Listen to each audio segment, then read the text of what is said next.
All right, go. Just make it. That's great. They'll make it fancy. Who are you? My name is Shane Perry. I am. My organization is Rebuild South Texas, or officially Rebuild Ministries, and which was started on my back porch back in August when the hurricane was about to hit. And a friend of mine had said something about the Cajun Navy. My whole family's from Louisiana. And something just sort of came over me. I just said to my family, I said, I have to go to Houston. I didn't even have a boat. But nonetheless, I posted on Facebook that I'm headed to Houston to help with the Texas Search and Rescue Team. And I need help, whatever you guys can do. And I'd spoken to some people that needed life jackets and lights and things like that. Well, within about 10 minutes, an old friend from high school, I hadn't seen her in 25 years, called and said, hey, my dad's got a boat and he wants to go with you. So we met up and we came down. He was a 70-something-year-old Air Force retired veteran. And so we had our troubles, but he and I just got in the water late at night and just started going. And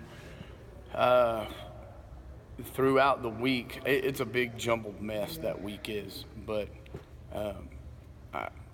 like I keep saying, I'm like extremely Holy Spirit driven. It will cause me to stop my car and turn it around and come back and sit right here in front of you if I'm on a vacation, which I was on. But so just kind of let the Holy Spirit guide me into where he needed me. And boy, I think I was on 3 or 4 different boat crews, and we did what I think was a lot. I saw a lot of death, though.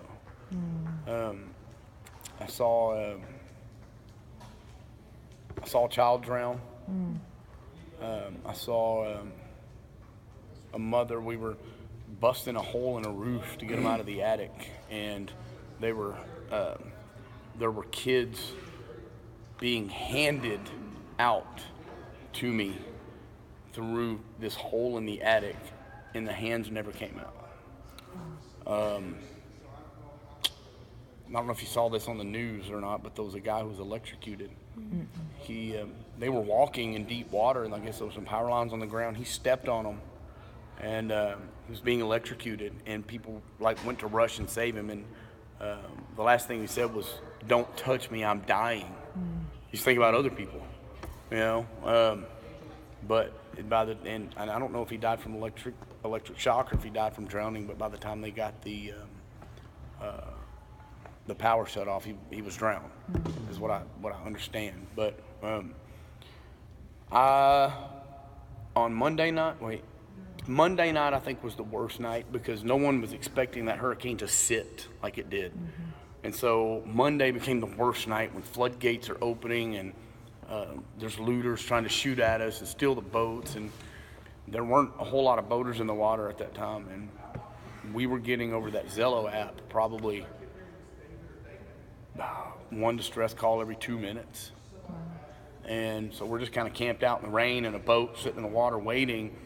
And I remember one I heard was an elderly gentleman in a wheelchair. There was water up to his chin, and he could not get in the attic. It was a lady who couldn't physically get him up into the attic, and so we're on it. Well, while we're headed to that one, we get another call. A lady was hanging on to her autistic child they were sitting on top of the refrigerator inside their home, and the current was about to rush them off of it. And so we're like, okay, we're going to go get them. And so we had to choose. There were quite a few instances where we had to choose between someone dying and someone dying, which was pretty difficult. We were just talking to this guy. He was where we were at. We went to Beaumont. I lost it in Beaumont. My brother-in-law and my pastor, my worship pastor from church, he called me at like 10 o'clock at night one night and said, well, what can we do to help? I said, get in a boat and drive down here. That's what you can do to help. And so they did at midnight. They got in the truck and started heading down, and we were headed over to Beaumont. we got in the middle of the road. We parked in the middle of the road where this flood was supposedly flooding all these homes, and we were still about a mile away. We're going to have to take it by boat. We just pulled up in the middle of the street, and there was a fireman standing behind his truck just crying. He was like, what am I supposed to do? The street's just flooding up. All these houses are full. There's people trying to get on top of fences and on the rooftops. And so we head out for this medical emergency, and we see this lady. I guess the lady had tried to go get help, and she drowned. We passed her, and we get to the house to go help this guy and get inside his home, and he didn't make it. So I lost it. It's pouring down rain, and I'm just crying, and my worship pastor's driving the boat. I'm trying to face forward so he can't see me crying in the rain. And but I'd radioed in over the Zello app. I'm like, dude, the roads are filling up. There's dozens and hundreds of homes out here, and there's no boats. So when we got back, there were about 30 boats there. Trucks everywhere, parked in the ditch, and boats everywhere, and they were just bringing all these people to this little island of street, and we just kind of joined in. And I had to stop and pray because I thought I was done at that time. I thought I couldn't make it anymore. I just had to stop and pray. And I opened up my phone, and I'd read, I guess it was a passage that was sitting there already, and it just said, God is love, and that's when I looked around, and I was like, these people, these strangers are helping all these strangers, are helping strangers, and everyone was helping everybody. There was, I am the stereotypical redneck in a bass boat that the left would call racist and would call this and that, and I'm like, man, it was just about pulling people out of their homes and putting them in a boat. That's it. I didn't hear one person scream out, is there anybody black in here? Are there any Catholics in here? You never heard any of that. Didn't matter who you were or what you looked like. It was put them in the boat, get them in the boat, get them in the boat.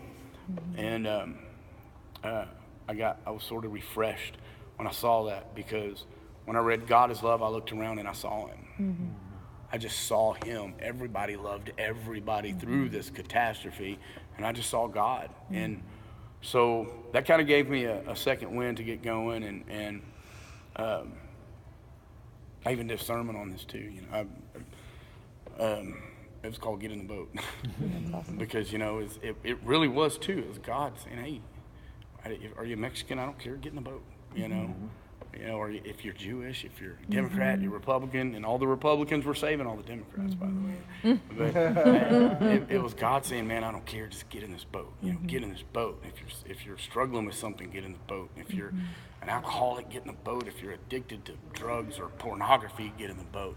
And if you fall out, it's okay, because our lifeguard walks on water. And it was just God saying, get in the boat. And that was... oh man, it was just strong. It was real strong. So what brought you to the rebuild part of it? Everybody saying they didn't have any, all those people, just no flood insurance, no flood insurance, no flood insurance, and they didn't know what they were going to do. We were just dropping them off on the side of the road with a bag. And I went home and sat in my big house next to a swimming pool, and I didn't feel like I was home anymore. And God really, really, really just worked on me. And he's like, you have to go. I was one of those who lived a life, just an enjoyable life of sin. I loved it. And if you're not having fun when you're sinning, you're not doing it right. and I had fun. It was a lot of fun, but very recently God took those desires away from me. Amen. So that I'd be ready. And so, I can't explain it. He was just like, you have to go. And I'd been listening to Francis Chan that day. I was watching Francis Chan, and he was doing this little, what do you call it? He was talking about, memorizing the Bible. Have you seen that one? Where he's talking about his daughter, Rachel, and he's like, hey, if I tell my daughter, Rachel, hey, Rachel, go clean your room, well, if 2 hours later she comes back to me and says, hey, Dad, guess what? I memorized what you said. You said, Rach, go clean your room. And then I invited my friends over, and we sat in my room, and we talked about what it would be like if we cleaned this room. I learned how to say it in Greek. And he said, and that's just as ludicrous as us sitting in little groups, reading the Bible together and memorizing verses instead of going out to make disciples and becoming a disciple of Jesus, And so I read where Jesus was basically approached and asked, how do you become your disciple? And he wasn't playing. He was narrow-minded as can be about becoming a disciple of Jesus. And he's like, you really want to be my disciple? Well, sell everything you got. I'm homeless. I'm broke. I'm broken. So this is my surrender all mission. Wow. And what little I had, I gave away. And then I wrecked my truck. but it didn't stop me. I loaded everything up I had and Tell us to build. what kind of car you're driving. A little Nissan. Two-door. Two-door. But let me tell you, all my tools successfully in one trip. Folded down seats, packed inside, strapped on the top. Made it. We made it. And when I got in the car, I didn't have anywhere to stay. I brought a pillow and a sleeping bag. And what I was thinking is I was going to start with the homes whom I'd, been with during the search and rescue. And I started a little GoFundMe page, and it was called Rebuild South Texas. Well, before I got down here, I posted stuff on Facebook. I got a call from a homeless shelter. She said they would put me up while I was here, and that they had housed any volunteers. And I got calls from a few other people who were willing to help that were down here. They're like, all right, we'll feed you. We'll do this. We'll do this. So immediately, I got a cot and 3 hots. And then I met this guy named Homer at a United Way meeting. And I don't know if y'all heard how much I love talking to people at the United Way. Yeah, we've heard. But they just frustrate me when they talk about how much money they have, because the first question I ask them is, what are you doing with that money to honor our Father? What are you doing with that money to serve God? Oh, well, we still have it all. So nothing. But this guy was sitting next to me. It was the last seat in the room. He was 20 minutes late, and he was sitting next to me, and he missed what was going on beforehand. And finally, I just stood up and interrupted this meeting, and I was really compelled to do this. And I said, guys, write this phone number down. And if they didn't pick up a pen, I said, pick it up. And I mean, FEMA's there, the mayor's there, every big county official's there. They all picked up the pen, and I spit out my phone number. And then I said, under my phone number, write the word volunteers. And so they all did. And I was giving them trouble. I said, could y'all wave a magic wand and vet me so y'all can just give me money? And they said, well, what we'd like for you to do is be the head of some building and something for United Way. I told them I was not interested. And this guy sitting next to me, he was just he was kind of elbowing me, dude, that's awesome. You're going at him. And so we got this relationship built before I ever knew him. And he handed me his phone. He said, put your phone number in here.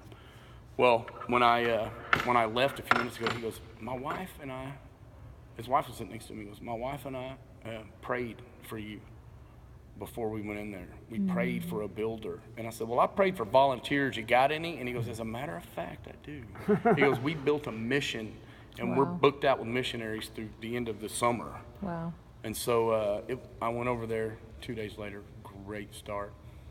But for me, it's just about being a disciple of Christ and making disciples like what you guys did are trying to do with Miss Bonnie, and that's why we're here.